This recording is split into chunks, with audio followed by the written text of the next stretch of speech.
जय हिंद जय बिहार। दोस्तों स्वागत है आपका अपना अजीत एकेडमी परिवार में। दोस्तों आज का सेशन बहुत ही महत्वपूर्ण रहेगा। आज का क्वेश्चन बहुत अच्छा लेकर आया हूं, तो चलिए बिना देरी किए सेशन स्टार्ट करते हैं। दोस्तों पहला क्वेश्चन है यानी 41 नंबर। चित्तौड़ में विजय स्तंभ का निर्माण किसने किया था? महाराणा प्रताप, राणा संग्राम सिंह, राणा कुंभा, राणा रतन सिंह। तो इसका सही जवाब होगा दोस्तों, क्या होगा? राणा कुंभा। ऑप्शन सी राणा कुंभा होगा दोस्तों। चित्तौड़ में विजय स्तंभ का निर्माण राणा कुंभा ने किया था। राणा कुंभा ने कब किया था दोस्तों? राणा कुंभा ने मालवा की सेना पर सहारनपुर लड़ाई में विजय हासिल करने के उपलक्ष्य में विजय स्तंभ का निर्माण करवाया था। सहारनपुर लड़ाई में विजय हासिल करने के उपलक्ष्य में विजय स्तंभ का निर्माण करवाया था दोस्तों। एक और क्वेश्चन पूछता है, राणा कुंभा का वंश, राणा कुंभा किस वंश से संबंधित थे? राणा कुंभा किस वंश से संबंधित थे? तो राणा कुंभा सिसोदिया वंश से संबंधित थे। राणा संगा सिसोदिया वंश से संबंधित थे दोस्तों।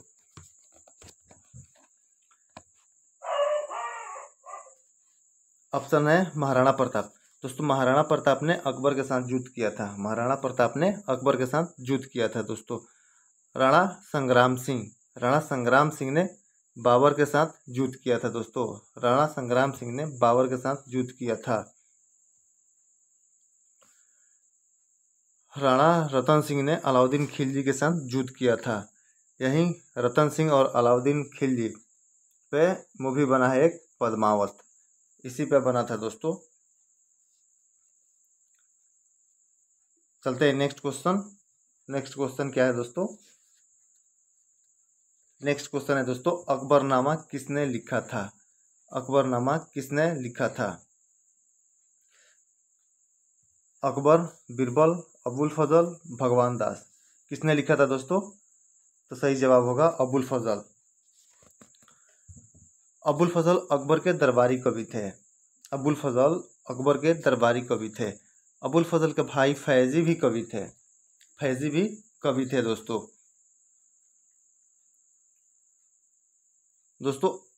अकबरनामा का तीसरा भाग आईना-ए अकबरी है, जो मुगल प्रशासन से संबंधित महत्वपूर्ण डेटा का संग्रह है। अकबरनामा अबुल फजल के द्वारा लिखा गया था। बीरबल अकबर के दरबार में एकमात्र हिंदू कवि था दोस्तों। अकबर जब छोटा था तो इसका संरक्षक बैरम खान था। चलते हैं नेक्स्ट क्वेश्चन है, भारतीय राष्ट्रीय कांग्रेस का पहला अंग्रेज अध्यक्ष कौन था? पहला अंग्रेज अध्यक्ष कौन था? जॉर्ज यूले, विलियम वेडरबर्न, एओ ह्यूम, हेनरी कॉटन। सही जवाब होगा दोस्तों इसका जॉर्ज यूले। ऑप्शन ए होगा जॉर्ज यूले। दोस्तों कब थे ये जॉर्ज यूले? भारतीय राष्ट्रीय कांग्रेस के 1888 में भारतीय राष्ट्रीय कांग्रेस के इलाहाबाद अधिवेशन में अध्यक्ष थे, प्रथम अंग्रेजी अध्यक्ष। भारतीय राष्ट्रीय कांग्रेस की स्थापना कब हुई थी दोस्तों? 28 दिसंबर 1885 में, जिसके प्रथम अध्यक्ष थे डब्ल्यू.सी. बनर्जी, यानी व्योमेश चंद्र बनर्जी। डब्ल्यू.सी. बनर्जी थे दोस्तों। इसके महासचिव कौन थे? एओ ह्यूम भारतीय राष्ट्रीय कांग्रेस के संस्थापक या सचिव एओ ह्यूम थे। एओ ह्यूम पहले आईसीएस अधिकारी थे, उसके बाद भारतीय राष्ट्रीय कांग्रेस की स्थापना की थी दोस्तों। सबसे लंबी अवधि तक एओ ह्यूम ने ही कांग्रेस के अध्यक्ष पद पर थे दोस्तों। एओ ह्यूम को शिमला का सन्यासी, हर्मिट ऑफ शिमला कहा जाता है। विलियम वेडरबर्न ऑप्शन में है, इन्होंने एओ ह्यूम की जीवनी लिखी है। चलते हैं नेक्स्ट क्वेश्चन दोस्तों। निम्न में से किस व्यक्ति को grand old man of India के रूप में जाना जाता है? Grand old man of India बाल गंगाधर तिलक, दादा भाई नौरोजी, महात्मा गांधी, मोतीलाल नेहरू। किसको कहा जाता है दोस्तों? दादा भाई नौरोजी। दादा भाई नौरोजी को great old man of India कहा जाता है। यह प्रथम भारतीय थे जिन्होंने यह बताया कि अंग्रेजों का मुख्य उद्देश्य आर्थिक शोषण करना है। कांग्रेस शब्द दोस्तों, भारतीय राष्ट्रीय कांग्रेस का नाम पहले भारतीय राष्ट्रीय संघ था। इसमें कांग्रेस शब्द दादा भाई नौरोजी के द्वारा जोड़ा गया था। कांग्रेस शब्द दादा भाई नौरोजी के द्वारा जोड़ा गया था। दोस्तों, ब्रिटेन में सांसद बनने वाला प्रथम भारतीय थे दादा भाई नौरोजी।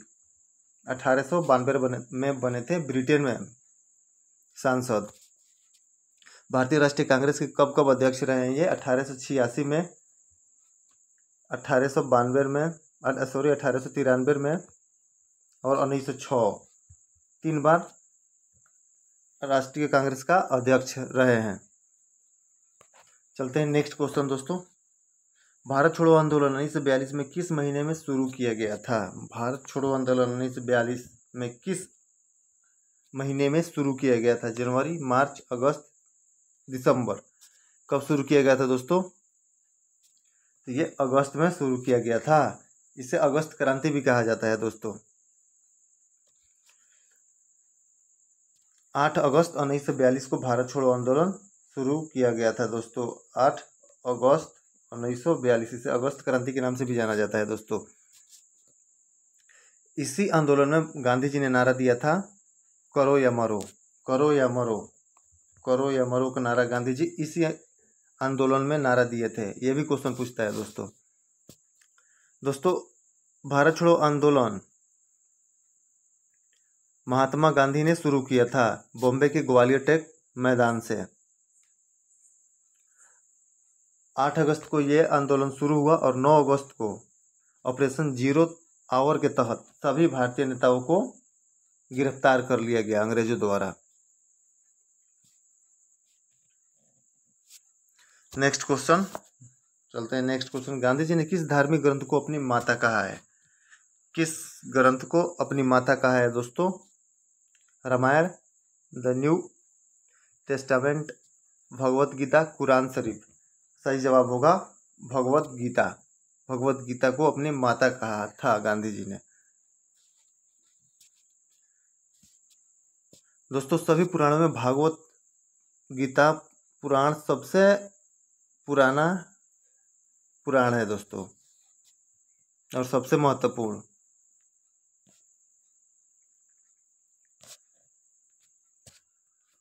चलते हैं नेक्स्ट क्वेश्चन दोस्तों। Next question 47 number question. 47 number question. निम्न में से किसने नील दर्पण नामक नाटक की रचना की?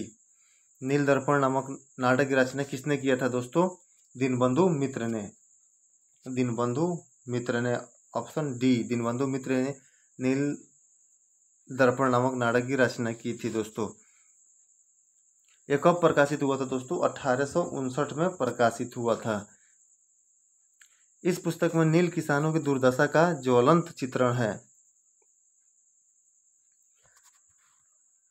नेक्स्ट क्वेश्चन चलते हैं दोस्तों। निम्न में से किसे भारतीय कृषक वर्ग का प्रथम आम विद्रोह कहा जाता है? किसको कहा जाता है दोस्तों? बंगाल का नील विद्रोह। बंगाल का नील विद्रोह का भारतीय कृषक वर्ग का प्रथम आम विद्रोह कहा जाता है दोस्तों। ये कब हुआ था दोस्तों? 1860 के आसपास हुआ था। यह 1860 के आसपास हुआ था। 49 नंबर, कानपुर में 1857 के विद्रोह का नेतृत्व किसने किया था? किसने किया था? 49 नंबर क्वेश्चन दोस्तों। कानपुर में नाना साहब ने किया था दोस्तों। कानपुर में नाना साहब। दोस्तों, नाना साहब पेशवा बाजीराव द्वितीय के दत्तक पुत्र थे। नाना साहब पेशवा बाजीराव द्वितीय के दत्तक पुत्र थे।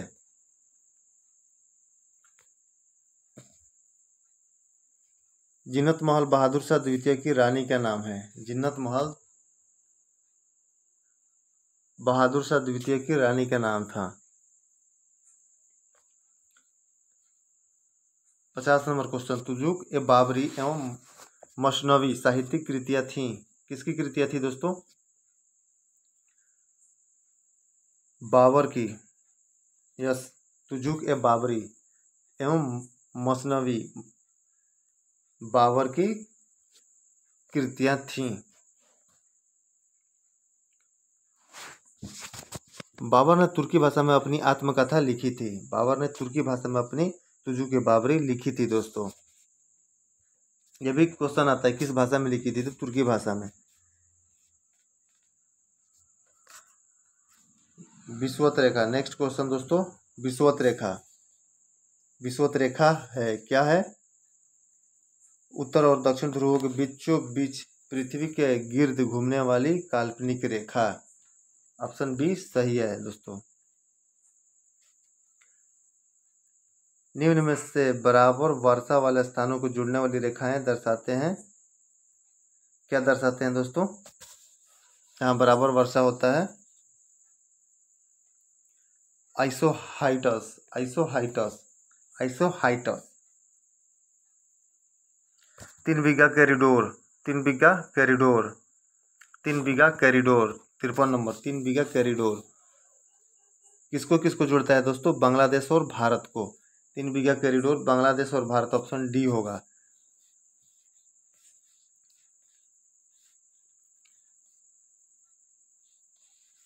चलते हैं नेक्स्ट क्वेश्चन दोस्तों, 54 नंबर। 54 नंबर, यदि भारत में कर्क रेखा के स्थान पर विषुवत रेखा होती तो यहाँ की जलवायु पर जो प्रभाव पड़ता वह है, कैसा प्रभाव पड़ता दोस्तों? अधिक ताप एवं अधिक वर्षा, अधिक ताप एवं अधिक वर्षा होता दोस्तों। तो हो जाते हम लोग वेस्ट इंडीज वालों के जैसा। 55 नंबर, मंगोल प्रजाति की जन्मभूमि है। मंगोल प्रजाति की जन्मभूमि है, कहाँ है दोस्तों? मंगोल प्रजाति की जन्मभूमि, मंगोल कहाँ पाए जाते हैं? चीन में, चीन में।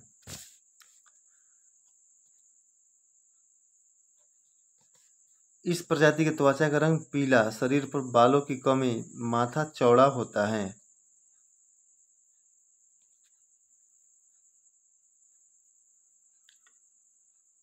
नेक्स्ट क्वेश्चन, निम्न में से कौन सा नगर राष्ट्रीय राजमार्ग संख्या 7 पर स्थित नहीं है? वाराणसी, कन्याकुमारी, कोयम्बटूर, नागपुर। सही जवाब होगा दोस्तों इसका ऑप्शन डी, कोयम्बटूर। कोयम्बटूर राष्ट्रीय राजमार्ग संख्या 7 पर स्थित नहीं है। राष्ट्रीय राजमार्ग संख्या 7 वाराणसी से कन्याकुमारी के बीच थी। लघु हिमालय में स्थित दर्रे का नाम है, लघु हिमालय में स्थित दर्रे का नाम है 57 नंबर। 57 नंबर का सही जवाब है दोस्तों सिपकिला, सिपकिला, सिपकिला, ऑप्शन डी। भारत में चंदन की लकड़ी के वन सर्वाधिक कहाँ पाए जाते हैं? कहाँ पाए जाते हैं दोस्तों? चंदन की लकड़ी के सर्वाधिक वन कहाँ पाए जाते हैं? नीलगिरी की पहाड़ियों में, ऑप्शन सी, नीलगिरी के पहाड़ियों में पाए जाते हैं दोस्तों। मानचित्र रचना के अक्षांश और देशांतर रेखाओं का उपयोग सर्वप्रथम किस देश के विद्वानों द्वारा किया गया? किसके द्वारा किया गया था दोस्तों? मानचित्र रचना में अक्षांश एवं देशांतर रेखाओं का उपयोग सर्वप्रथम यूनानी विद्वानों द्वारा, ऑप्शन डी सही जवाब होगा इसका, यूनानी विद्वानों के द्वारा। भारत की तट रेखा की कुल लंबाई लगभग कितनी है? तट रेखा की लंबाई कितनी है दोस्तों? भारत की तट रेखा की लंबाई 7516 किलोमीटर, ऑप्शन बी 7516 किलोमीटर है दोस्तों। मुख्य भूमि के तटीय भाग की लंबाई, मुख्य भूमि के तटीय भाग, भूमि से लगा हुआ कितना है? 6100 किलोमीटर, 6100 किलोमीटर।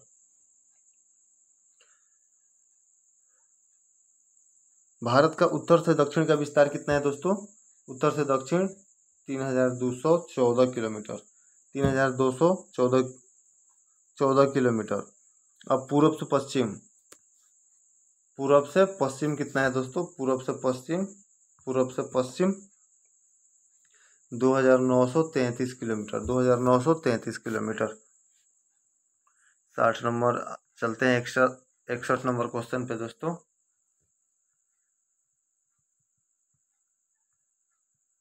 61 नंबर क्वेश्चन क्या बोल रहा है? भारत में किसे न्यायिक समीक्षा का अधिकार प्राप्त है? भारत में किसे न्यायिक समीक्षा का अधिकार प्राप्त है दोस्तों? राष्ट्रपति, प्रधानमंत्री, संसद, सर्वोच्च न्यायालय। किसे है दोस्तों? सर्वोच्च न्यायालय को। सर्वोच्च न्यायालय, सर्वोच्च न्यायालय को समीक्षा का अधिकार प्राप्त है दोस्तों। 62 नंबर क्वेश्चन, एक नागरिक के मौलिक कर्तव्यों में शामिल है। मौलिक कर्तव्यों में क्या शामिल है दोस्तों?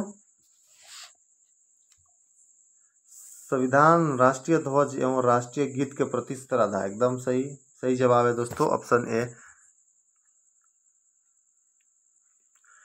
63 नंबर क्वेश्चन है, हमारे राष्ट्रीय ध्वज पर अंकित सत्यमेव जयते लिया गया है। सत्यमेव जयते कहाँ से लिया गया है दोस्तों? मुंडको उपनिषद से। ऑप्शन ए सही जवाब होगा, मुंडको उपनिषद से लिया गया है दोस्तों। सत्यमेव जयते भारत का राष्ट्रीय वाक्य है। सत्यमेव जयते भारत का राष्ट्रीय वाक्य है दोस्तों। सामवेद से भारत में संगीत का उद्भव हुआ है दोस्तों। पुराणों की संख्या कितना है? 18। वेदों की संख्या 4। ऋग्वेद, यजुर्वेद, सामवेद, अथर्ववेद, 4 है वेद। चलते हैं next question 64 number. 64 number question है, निम्न कथनों में से कौन सा एक सही नहीं है? कौन सही नहीं है दोस्तों? अन्य विधेयकों के समान वित्त विधेयकों को केवल लोकसभा में ही पारित होना आवश्यक है। एकदम सही जवाब ऑप्शन सी होगा दोस्तों। लोक कल्याणकारी राज्य का उद्देश्य है क्या है? समस्त नागरिकों के जीवन स्तर में सुधार लाना। ऑप्शन डी सही जवाब होगा दोस्तों।